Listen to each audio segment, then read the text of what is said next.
बिस्मिल्लाहिर्रहमानिर्रहीम, अस्सलाम वालेकुम, welcome back to QM chapter 8 की प्रैक्टिस। तो थीम हमारा अभी भी वही है कि होमवर्क के सवाल पहले और फिर अगर टाइम बचा तो क्लास वर्क के सवाल, जो कि टाइम बच ही जाने हैं। चैप्टर 8 इतना हैवी नहीं जितना चैप्टर 5 और 6 थे।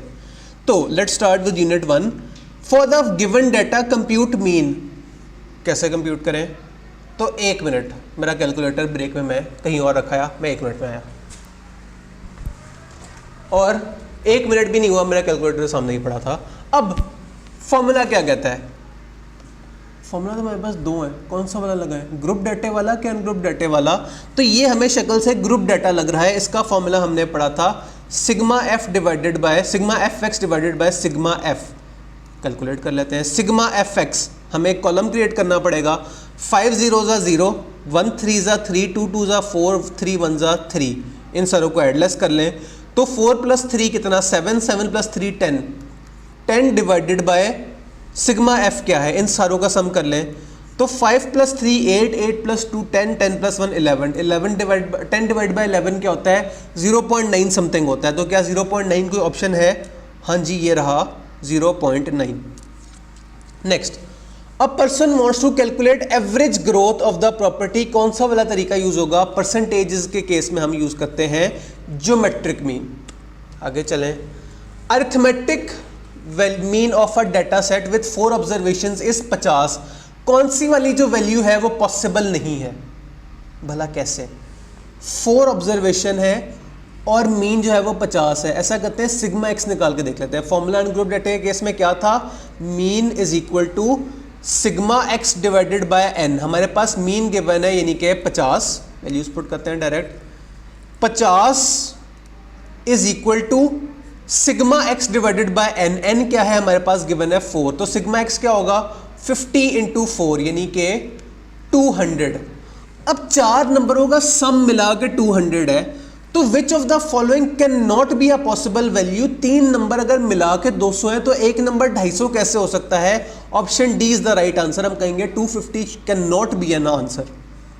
नेक्स्ट, वही डाटा दोबारा, लेकिन अब हमसे पूछा क्या जा रहा है, what can be the maximum possible value of a single observation. सबसे बड़ा नंबर जो है वो मैक्सिमम क्या होगा? तो सबसे बड़ा मैक्सिमम जाहिर सी बात है 200 ही होगा। ये 3 नंबर 0 और चौथा number 200। 200 is the best answer. Next, arithmetic mean of 3 observations is 12। अच्छा, यानी कि अगर मीन 12 है और नंबर जो है वो 3 है तो सिग्मा क्या होगा? सिग्मा आपके पास होगा सिग्मा एक्स 12 3 ज़ा 36, 36 डिवाइड बाय 3 = 12। अब चाहिए क्या हमें? ऑब्जर्वेशंस ऐसी हैं कि उनका आपस में ना 2 का जो है वो कॉमन डिफरेंस है। ओहो, यहाँ तो चैप्टर 3 का हल्का सा टच आ गया। ऐसा करें, मीडियन वैल्यू निकाल दें। क्या मतलब? कोई नंबर होगा a जो कि पहला नंबर है, प्लस a प्लस d यानी कि कॉमन डिफरेंस। कॉमन डिफरेंस क्या है? 2 प्लस a प्लस 2 प्लस 2। भला क्या? a 3 a प्लस अगला जो नंबर है वो a में 2 ऐड करके आया होगा, प्लस उससे अगला नंबर a में कॉमन डिफरेंस 2 दफा ऐड करके आया होगा। तो this is equal to what? 36। इन तीनों का सम मिला के क्या है? 36। कैलकुलेट करके देख लें आप। 3a प्लस 2 प्लस 2 प्लस 2 क्या होता है? 6 इज इक्वल टू 36। आपके पास आ गया 3a इज इक्वल टू 36 - 6 यानी कि a इज इक्वल टू 10। अब क्या हमारा आंसर 10 है? बिल्कुल भी नहीं। a तो पहली फिगर है, हमसे कौन सी फिगर पूछी जा रही है? मीडियन वैल्यू यानी कि दूसरी टर्म यानी कि बीच वाली टर्म। तो 10 में हम ऐसा क्या ऐड करें कि हमारे पास अगली टर्म यानी कि बीच वाली टर्म आ जाए, उसमें हम कॉमन डिफरेंस करेंगे ऐड। तो 10 + 2 होता है 12। 12 should be the right answer. Next, arithmetic mean of 3 observations is 15। अच्छा, ऑब्जर्वेशंस ऐसी हैं कि इनके दरमियान कॉमन डिफरेंस ऑफ 3 है। तकरीबन पिछले सवाल से मिलता जुलता। देखते हैं इसमें ट्विस्ट क्या आता है। If unity is subtracted from the mid value of the 3 observations. ऐसा करें, नया वाला मीन बता दें। अच्छा, पहले तो जो यूनिटी ऐड होने से पहले वाली बात है वो कैलकुलेट करते हैं। 3 चीज़ों का मीन 15 है यानी कि 15 is equal to sigma X over 3 यानी कि sigma X is equal to 45। अच्छा, अगली बात, a plus a plus d। d क्या है हमारे पास? कॉमन डिफरेंस है 3 यानी कि a plus 3 plus A plus 3 is equal to 45, यानी कि 3a plus 9 is equal to 45, 3a is equal to 45 minus 9 36, a is equal to 12। अब 12 हमारे पास a यानी कि पहली फिगर है, उसमें हमने 3 ऐड किया तो 15 हमारे पास सेकंड फिगर है, और फिर हमने इसमें 3 ऐड किया तो 18 हमारे पास तीसरी फिगर है। अब हम सवाल से पूछते हैं तुम हमसे चाहते हैं क्या हो, तो सवाल ने कहा कि if unity is subtracted from the mid value, mid value यानी कि 15 में से 1 यानी कि माइनस कर दिया गया, पीछे बचा 14। अब नया वाला बता दें आप जो है मीन क्या होगा, 12 प्लस 14 प्लस 18 डिवाइडेड बाय 3 क्या होता है, कैलकुलेटर बोला 14.67। क्या 14.67 को ऑप्शन है, हाँ जी ये रहा 14.67। नेक्स्ट, कंबाइंड अरिथमेटिक मीन क्या होता है, where weights are the sizes of the each group, weighted is a, weights की बात हो रही है ना कंबाइंड मेथड में, एक तरह का वेट होगा जहां जो n है वो वेट्स के बराबर होता है। और अगर आप देखें फॉर्मूला उसको कंपेयर करके तो बिल्कुल ऐसा ही है। कंबाइंड अरिथमेटिक मीन का फॉर्मूला क्या होता है, x of a into number of a plus x of b into number of b divided by number of a plus number of b। ये था कंबाइंड अरिथमेटिक मीन का formula.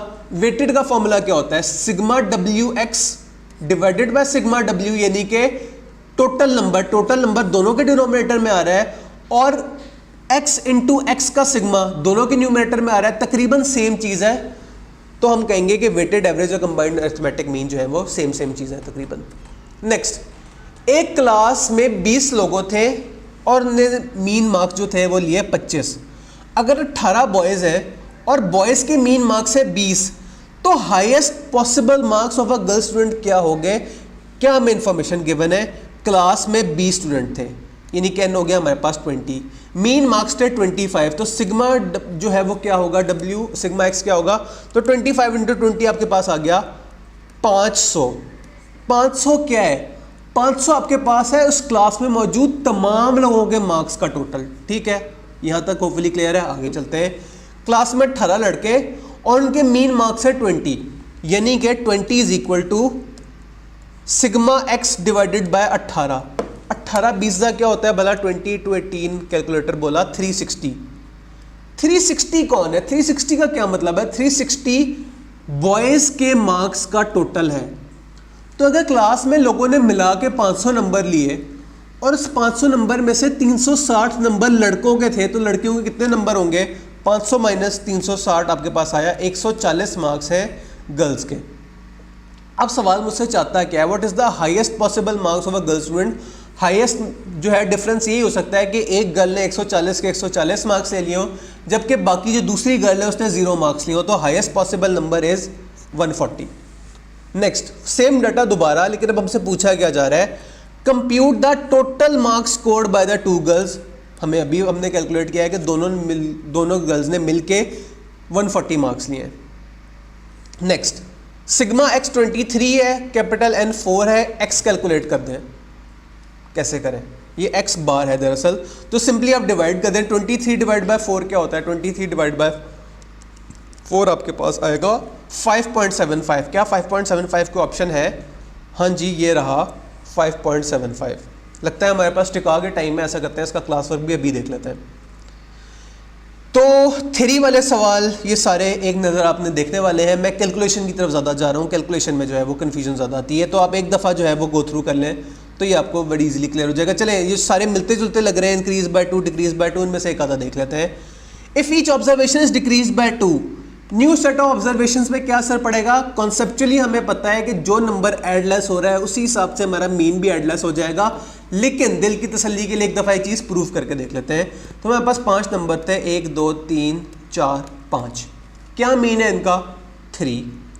अब अगर इन सब में कोई मैं नंबर ऐड कर दूं, इन सब में 10 ऐड हो गया, 11 12 13 14 15, इनका मीन क्या है 13। तो मैंने सब नंबरों में 10 ऐड किया, चेक करें मीन में भी 10 ऐड हो गया, 3 + 10 = 13। तो हमारा कॉन्सेप्ट क्रिएट हो गया कि भाई जो भी एडलेस हो रहा है उसी हिसाब से आपका मीन भी एडलेस हो जाएगा। नेक्स्ट, मिडिल वैल्यू मीडियन है, ये तो थ्योरी का सवाल है, कैलकुलेशन की तरफ है। फैमिली ट्रैवल करती है 500 किलोमीटर 3 दिनों के लिए, एवरेज स्पीड है 80 किलोमीटर, 93 और 87 किलोमीटर। इस सवाल के ऑप्शंस से मुझे थोड़ा सा इख्तिलाफ है, भला क्यों? अगर हम स्पीड को स्पीड वाले फॉर्मूले से ही सॉल्व करें कि हार्मोनिक मीन से सॉल्व करें तो हमारा जो है अच्छा ऑप्शन नहीं आता। लेकिन अगर हम सीधा वाला एवरेज लें, जो नॉर्मल एवरेज होता है, अरिथमेटिक मीन होता है, तो हमारा एग्जैक्टली जो है वो ऑप्शन सी आएगा।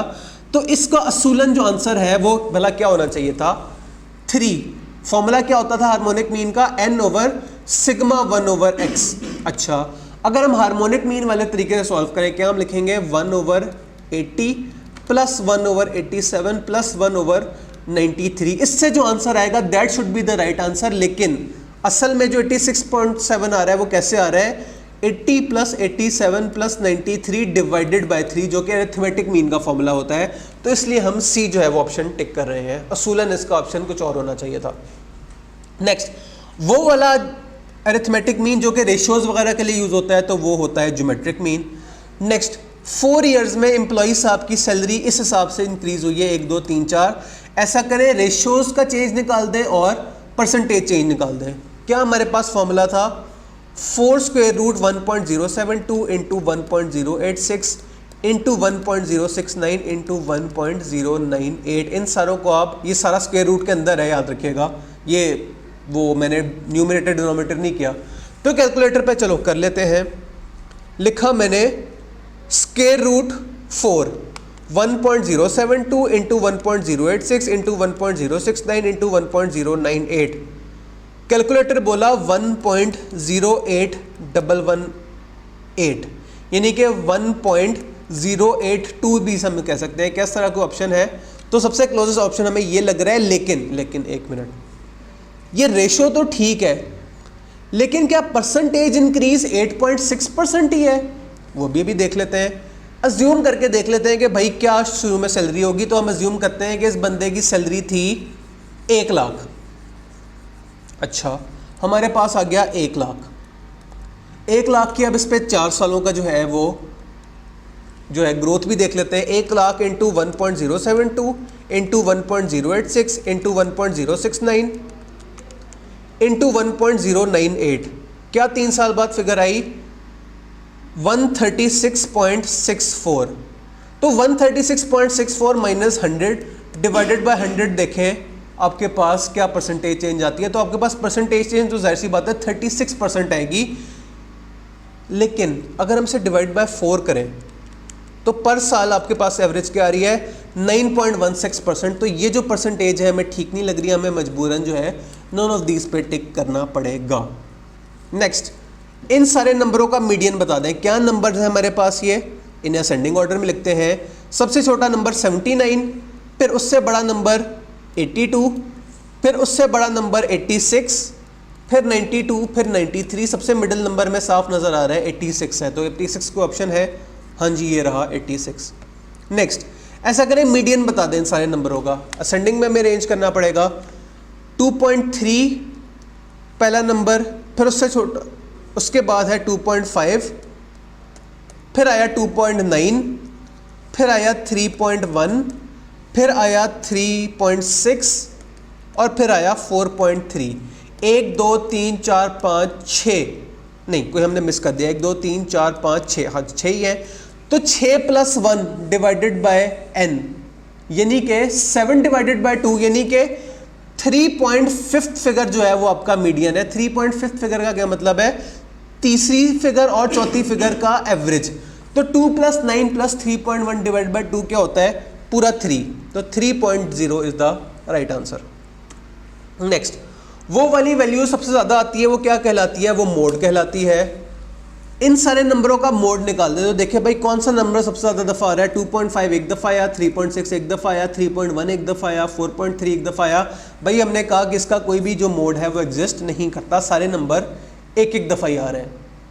Next, a car averages 20 kilometre, average हमें गिवन है क्या? 20, is equal to sigma X हमारे पास गिवन है 300। अगर टोटल 300 किलोमीटर वो चले, हमारे पास क्या नहीं है? हमारे पास n नहीं है। तो 300 डिवाइड बाय 20 क्या होता है? हमारे पास आंसर आएगा 15।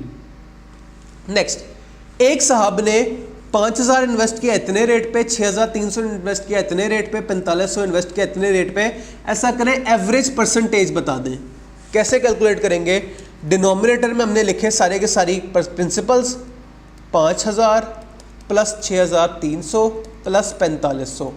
न्यूमिनेटर में हम लिखेंगे इंटरेस्ट, 5000 इंटू 0.105 क्या होता है 525, प्लस 6300 पे कितना इंटरेस्ट है 0.108 यानी कि 680, प्लस 4500 का 11% इंटरेस्ट, कैलकुलेटर बोला 495।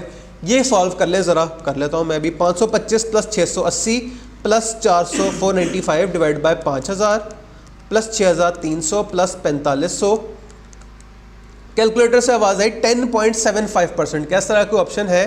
तो 10.76 इज़ द क्लोजेस्ट आंसर। ये एक दफ़ा आप लोग भी देख लीजिएगा, शायद हमने जल्दी में कोई फिगर जो है वो सही नहीं कैलकुलेट की, तो क्लोजेस्ट ऑप्शन हमारा इसी तरह निकलेगा।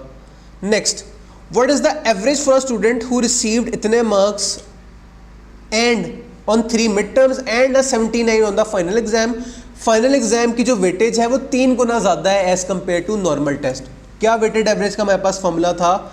86, 76, 82 और फिर 79 किस में है?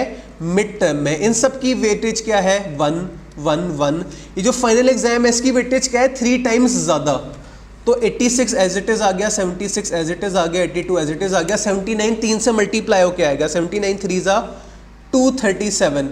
इन सारों को ऐड करें और उनको ऐड करके डिवाइड कर लें। 86 प्लस 76 प्लस 82 प्लस 237 आया 481 डिवाइडेड बाय 3 प्लस 4 प्लस 5 6 को इससे डिवाइड कर लें, आपके पास आंसर आ जाएगा।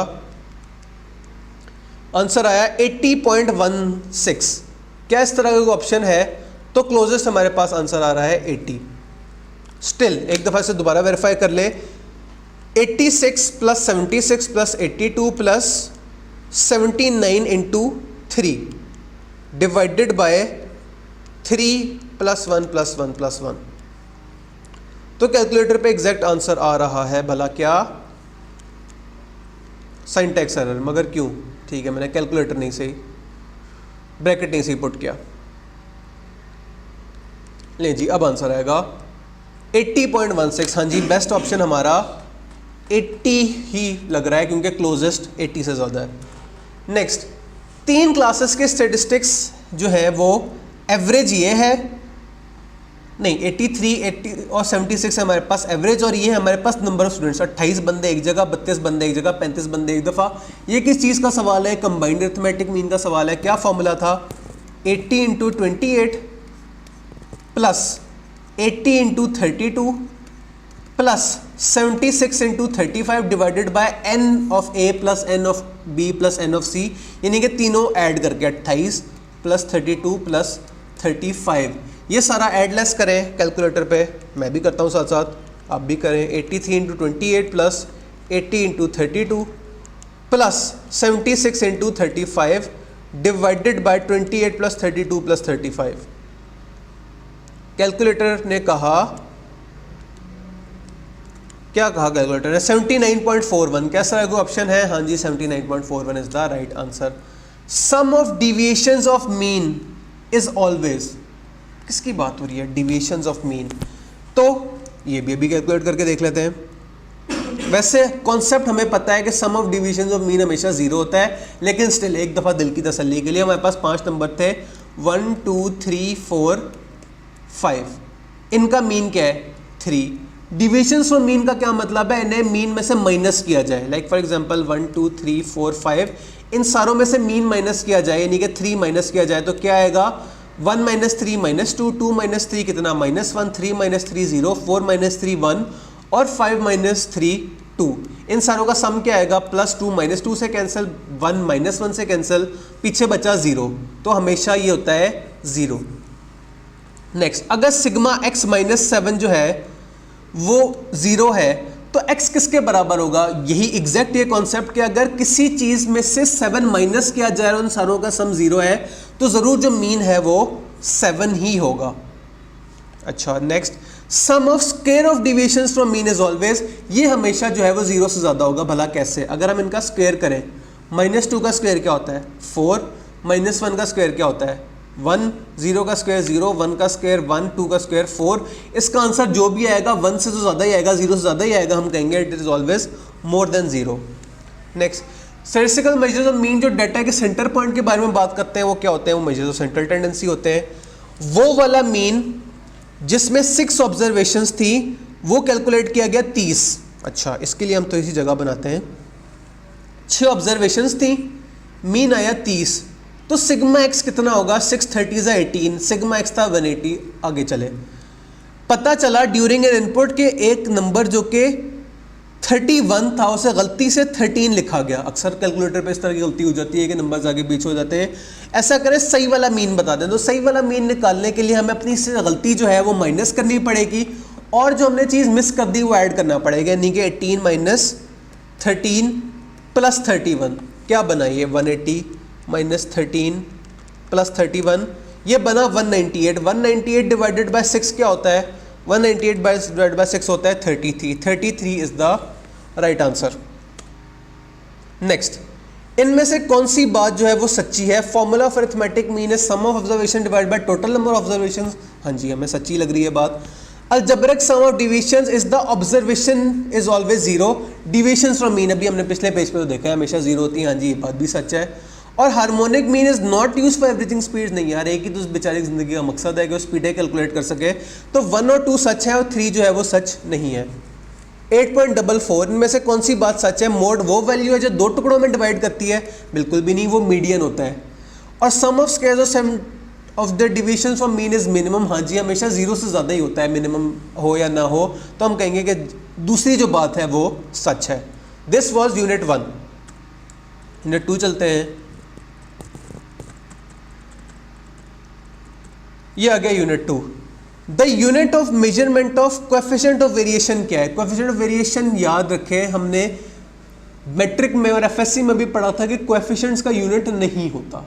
स्टिल अगर हम देखें भी क्या फॉर्मूला होता है कोएफिशिएंट ऑफ वेरिएशन का, वो होता है standard division divided by mean. तो इसका हमें कोई जो है किलोमीटर पर सेकंड या यार्ड्स पर सेकंड वगैरह नहीं है, हम कहेंगे नीदर ए नॉर बी।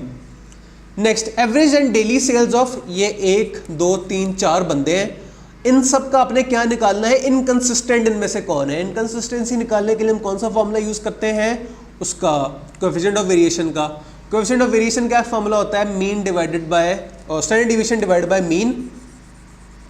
क्या हम लिखेंगे कैलकुलेटर पे, पहले बंदे के केस में 4.3 डिवाइडेड बाय 41, दूसरे बंदे के केस में 3.2 डिवाइडेड बाय 36, तीसरे बंदे के केस में 2.9 डिवाइड बाय 26 और चौथे बंदे के केस में 2.5 डिवाइड बाय 24। जिस बंदे का आंसर सबसे ज़्यादा आए उससे हम कहेंगे कि ये बंदा सबसे ज़्यादा इनकंसिस्टेंट है।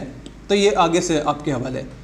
नेक्स्ट, अब for 2 observations deviations from mean फलाना है, तो वेरिएंस क्या होगी। अच्छा, ये एक अच्छा सवाल है। अब देखिए इसमें हमें क्या नहीं गिवन, अनग्रुप डाटा के केस में वेरिएंस का फॉर्मूला क्या होता था, एक नज़र दोबारा जाके देखें तो हमने ये स्टेप्स बनाने होते थे। एक कॉलम बनाते थे x का, एक x माइनस एक्स के मीन का और एक x माइनस एक्स के मीन के स्क्वायर का। अब इस सवाल में अगर हम वापस चले देखें क्या हमें इन्फॉर्मेशन गिवन है, हमें गिवन है कि डिविजन फ्रॉम मीन है -3 एंड +3। वापस इधर आए, क्या है डिविजन फ्रॉम मीन, ये हमें नहीं गिवन, लेकिन हमें ये गिवन है कि एक है -3 और एक है +3। इससे नेक्स्ट स्टेप क्या होगा, इनका स्क्वायर, -3 का स्क्वायर क्या होता है 9, +3 का स्क्वायर क्या होता है 9। दिस डिवाइडेड बाय n, कितने नंबर थे 2, तो 18 डिवाइडेड बाय 2 क्या होता है 9। क्या 9 कोई ऑप्शन है, yes 9 is the right answer. Positive square root of variation is called standard division. Coefficient of variation 3 नंबरों का है, x, x+4 और x+11। अगर x को इंक्रीज किया जाए तो y पे क्या असर पड़ेगा। कॉन्सेप्चुअली भी इसे देखा जा सकता है, मैथमेटिकली भी देखा जा सकता है। मैथमेटिकली देखने के लिए x की कोई वैल्यू अज्यूम कर लें और कंसेप्चुअली हम फिलहाल देखते हैं थोड़ा सा टाइम सेव करने के लिए। तो conceptually speaking coefficient of variation का फॉर्मूला क्या होता है, standard division divided by mean. तो अगर मीन इंक्रीज होगा x तो डिनोमिनेटर इंक्रीज हो रहा है, डिनोमिनेटर इंक्रीज होने से जो है वो आपकी जो कोएफिशिएंट ऑफ वेरिएशन है वो डिक्रीज होगा कि इंक्रीज होगा, तो वो डिक्रीज होगा। For the observation 777 mean and variance निकाल दें, तो मीन तो इसका हमें साफ नजर आ रहा है 7 है, और variance conceptually speaking 3 number same है, तो इनके दरमियान कितना कोई गैप होगा, कोई भी गैप नहीं होगा, हम कहेंगे जो है वेरियंस जो है वो 0 है। नेक्स्ट सेम इस तरह के काफ़ी सारे सवाल आने हैं, इनमें से हम एक को गौर से देख लेते हैं। 1 2 3 4 5 नंबरों का वेरियंस है 17.04, तो इन 5 नंबरों का वेरियंस क्या होगा? अगर हम गौर से देखें तो इन नंबरों से क्या रिश्ता है, 2 5 7 10 5 8 10 13, हमें नजर आ रहा है कि हर नंबर में 3 जो है वो ऐड किया गया है, तो 3 ऐड कर लेने से हमारे वेरिएंस पे क्या असर पड़ेगा? तो कॉन्सेप्ट हमारा ये कहता है कि वेरिएंस में के केस में प्लस माइनस करने से वेरिएंस पे कोई अफेक्ट नहीं पड़ेगा। स्टिल दिल की तसल्ली के लिए एक दफ़ा इन नंबरों को जो है वो उनका कैलकुलेटर पे वेरिएंस निकाल के देख लें, सेम 17.04 ही आएगा, तो हम कहेंगे 17.04 is the right answer. Next ये डाटा दोबारा, लेकिन अब जो नए नंबर है इनका इनसे क्या रिश्ता है भला? तो 2 3 6 5 3 15, अब जो है वो 3 से मल्टीप्लाई हो रहा है हर नंबर, हमारे वेरिएंस पे क्या असर पड़ेगा? तो जिस नंबर से पुराने नंबर मल्टीप्लाई हुए हैं, वेरिएंस उस नंबर के स्क्वायर से मल्टीप्लाई होगा। ये चीज़ माइंड में रखनी है, कुछ लोग ना डायरेक्ट मल्टीप्लाई कर देते हैं, वैसा नहीं करना, उस नंबर के स्क्वायर से मल्टीप्लाई करना है। तो जब 17.04 को 9 से मल्टीप्लाई करेंगे ज़रूर आंसर 153.36 आएगा। आगे वही चीज़ है कि अगर कोई चीज़ ऐड होगी क्या असर पड़ेगा? कोई असर नहीं पड़ेगा। अगर चीज़ लेस होगी तो कोई असर नहीं पड़ेगा। इन सारों का रिमेन अनचेंज्ड है आंसर। जाते हैं अगले सचमुच के सवाल की तरफ। Variance of set of observations is 81। Standard division क्या होगी? Standard division positive square root होता है, तो +9 इज द आंसर। वैसे +-9 होता है, लेकिन स्टैंडर्ड डिवीजन के केस में सिर्फ +9 आएगा। Next 5th percentile, 5th decyl और 2nd क्वार्टाइल और मीडियन एक ही चीज़ के 4 नाम है, ये सारे आपस में इक्वल होते हैं। नेक्स्ट मेजर्स ऑफ वेरिएशन, जो कि बताती है कि लेंथ ऑफ इंटरवल 50% डाटा से कितना को दूर है, तो वो हमारी इंटर क्वार्टाइल रेंज होती है। स्टैटिस्टिकल मेजर्स जो वेरिएबिलिटी की बात करते हैं वो मेजर ऑफ डिस्पर्शन कहलाते हैं। सेलेक्ट वन और मोर पॉसिबल आंसर्स जो कि सही हो सकते हैं। कोएफिशिएंट ऑफ वेरिएशन यूनिट से इंडिपेंडेंट होता है, परसेंटेज में आता है, बिल्कुल ऐसे ही है, परसेंटेज में आता है। Coefficient of variation absolute major है, बिल्कुल भी नहीं, एब्सोल्यूट नहीं है, रिलेटिव है। हमेशा आप दो चीज़ों को आपस में कंपेयर करते हैं, आप ये नहीं कहते कि इस नंबर का जो कोएफिशिएंट ऑफ वेरिएशन है वो ऐसा है, ये कम है या ज़्यादा है। Coefficient of variation is a relative measure, हाँ ये बात सच है। Coefficient of measure can not be calculated, नहीं भाई, स्टैंडर्ड डिवीजन ऑफ मीन तो चाहिए होते हैं कैलकुलेट करने के लिए। तो 2 बातें सच निकली, बल्कि 3 बातें सच निकली, एक बात सच नहीं निकली। नेक्स्ट एक से ज़्यादा सही जो आंसर है वो बता दें क्या है। तो variance of standard division can not B negative, हाँ जी बिल्कुल ऐसे ही है, वेरिएंस नेगेटिव नहीं हो सकती। वेरिएंस कैन नॉट बी 0, नहीं जी, वेरिएंस और स्टैंडर्ड डिवीजन 0 हो सकती है। कैन बी 0, हाँ जी can be 0। Does not change if each values multiply by constant, नहीं जी, मल्टीप्लाई अगर करो तो चेंज होती है। Next range is the difference between highest and lowest, हाँ जी बिल्कुल सच्ची बात है। Standard division is the positive square root of variance, हाँ जी बिल्कुल ऐसा ही है। Arithmetic mean of 7 and 9 is 8.5, नहीं जी, 9 + 7 कितना होता है 16, 16 डिवाइड बाई 2 क्या होता है 8, तो आंसर 8.5 नहीं है, सीधा 8 है, इसको हमने कह दिया क्रॉस। वेटेड अरिथमेटिक मीन निकलता है by computing the account the relative importance of each item, हाँ जी बिल्कुल सच्ची बात है। ज्योमेट्रिक मीन एवरेज ग्रोथ वगैरह के लिए यूज होता है, हाँ जी बिल्कुल ऐसा ही है। Coefficient of variation is absolute major, बिल्कुल भी नहीं, पहली 2 बातें सच थी और आखिरी बात सच नहीं थी। Next for the given data standard division निकाल दें, कैलकुलेटर जिंदाबाद। लेकिन एक मिनट, मैंने रेगुलर क्लास में आपको अगर फ्रीक्वेंसी गिवन हो तो 1 वेरिएबल का जो है वो जो स्टैंडर्ड डिवीजन वेरिएंस निकालने से गई थी, अब उसकी भी बात कर लेते हैं। स्टेप 1 आपने शिफ्ट दबा के दबाना है सेटअप, तो आपके पास लिखा आएगा MTH लाइन वगैरह। आप बताएं स्टेप 2 डाउनवर्ड्स बटन, नीचे वाला बटन।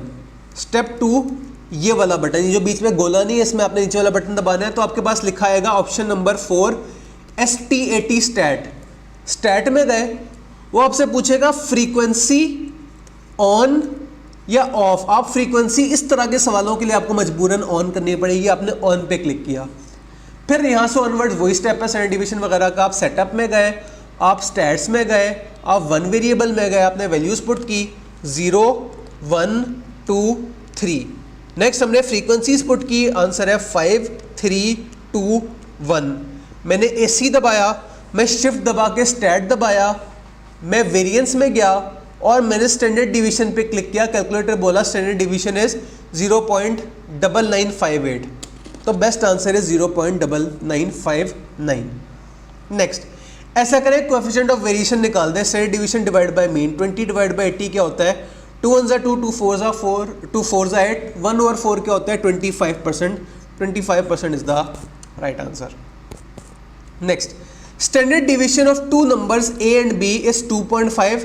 तो A+3 और B+3 के स्टैंडर्ड डिवीजन पे क्या असर पड़ेगा? तो हमें पता है कि ऐड लेस करने से स्टैंडर्ड डिवीजन पे कोई असर नहीं पड़ता। Answer will be 2.5। नेक्स्ट, अगर standard division A of B की 2.5 है तो 3A और 3B की स्टैंडर्ड डिवीजन क्या होगी? तो अगर कोई नंबर मल्टीप्लाई हो रहा है तो मल्टीप्लाई 3 के स्क्वायर से आपने पुरानी जो है वो स्टैंडर्ड डिवीजन मल्टीप्लाई करनी है। तो 2.5 इंटू 9 क्या होगा?